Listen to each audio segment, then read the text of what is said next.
I'm having breakfast with Mary Lee. Yo-do-do-do-dee. I'm having breakfast with Mary Lee. Welcome to the show, and just a reminder that jokes used on the Breakfast with Barry Lee podcast are funniest if laughed at before the punchline expiration date. Thank you. I'm excited to have with me on the show this week longtime friend and award-winning journalist with the Winchester Star, Brehm. Brian has written a children's book entitled So Long, Charlie, A Tree Bears Witness to History. And the book was inspired by a real 300-year-old tree near Shawneeland.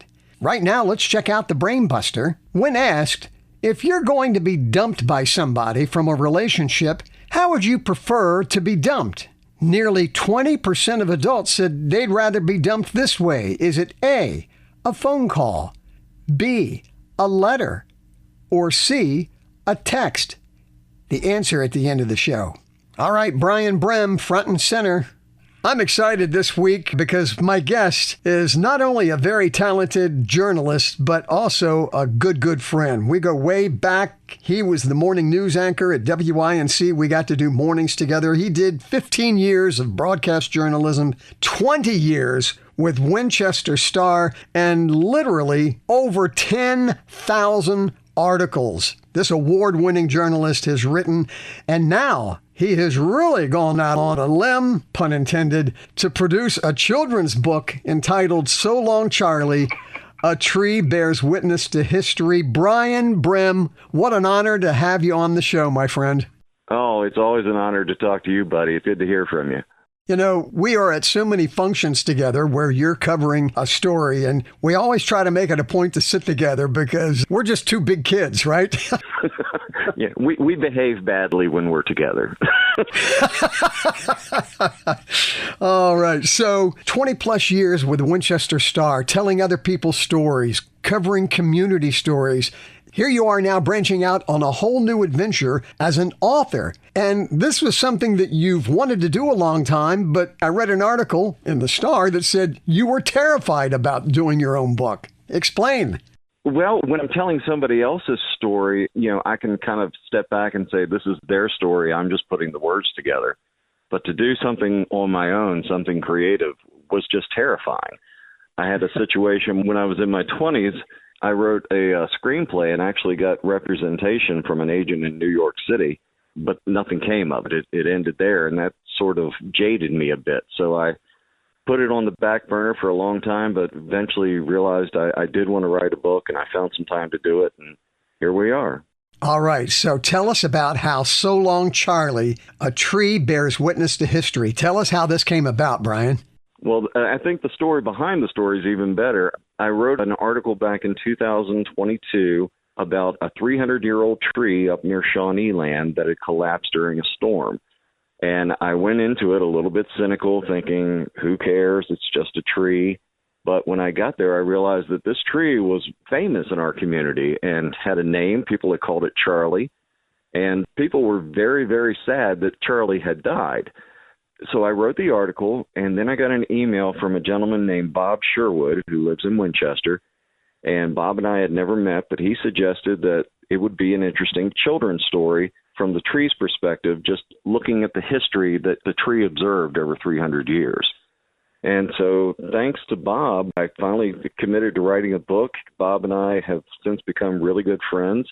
Bob is married to a lady named Carrie, who I also wrote an article about. Readers may remember she's the one who grew up with Robert Oppenheimer's daughter and knew Albert Einstein way back in the day.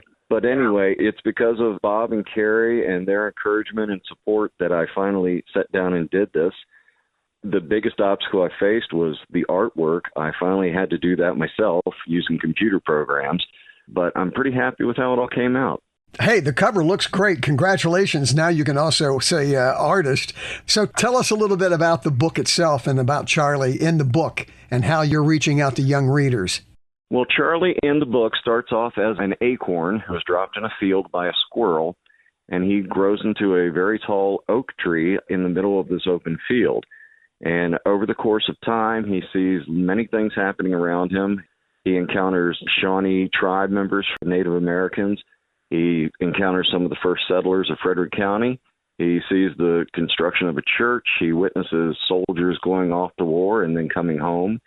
And then it just gives his whole story for 300 years about how the community came to love him and protect him. And just, well, I don't want to give the ending away, but it ends nicely.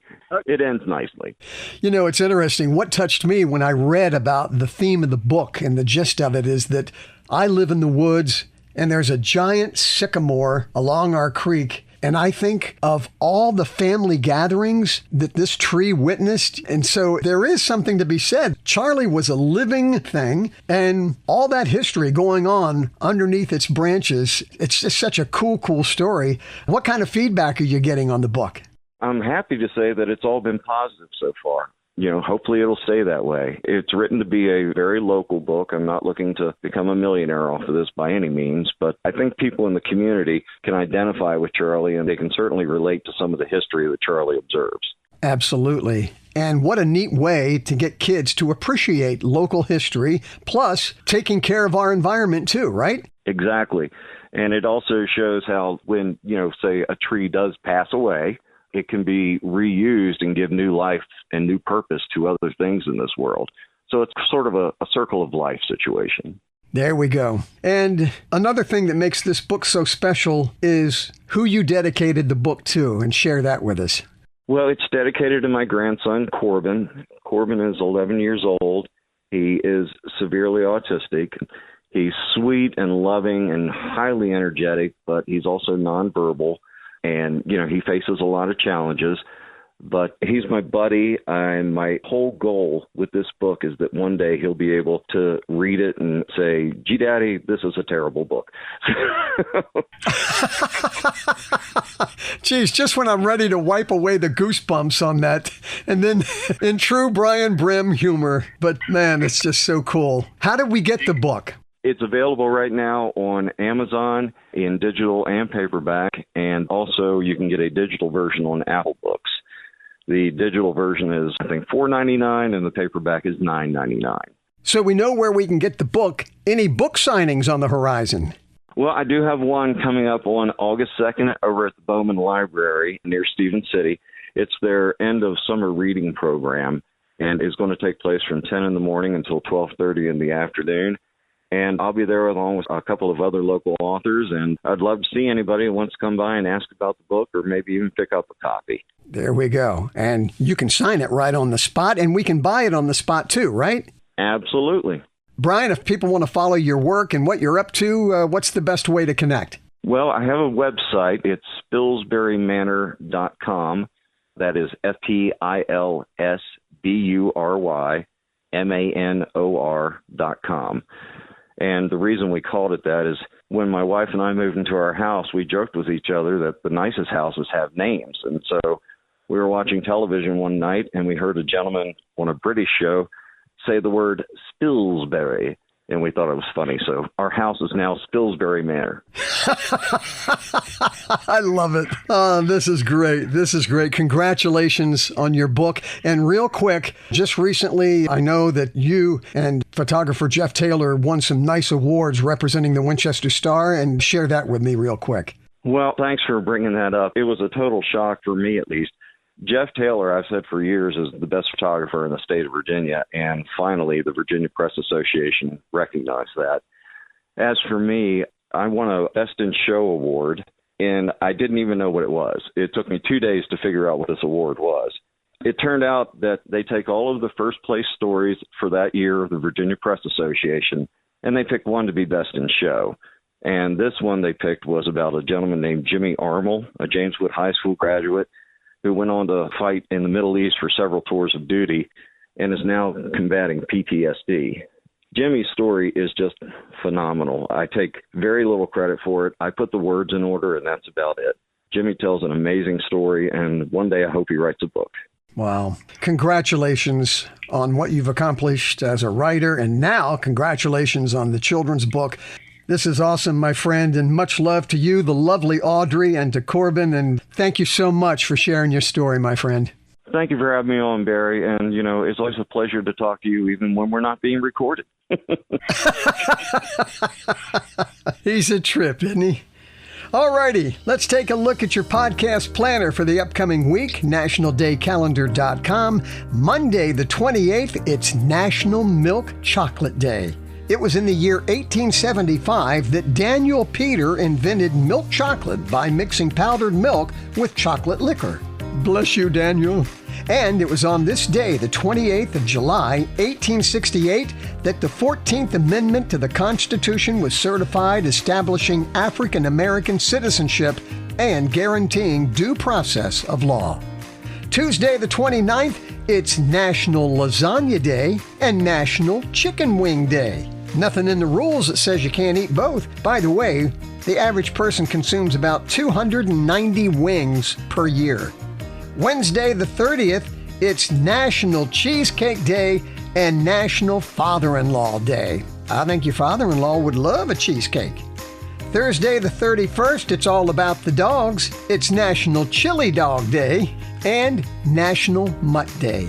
Hey, maybe today's the day that my friends Pitbull Mixes, Marco and Joey find a home. Help us spread the word, please.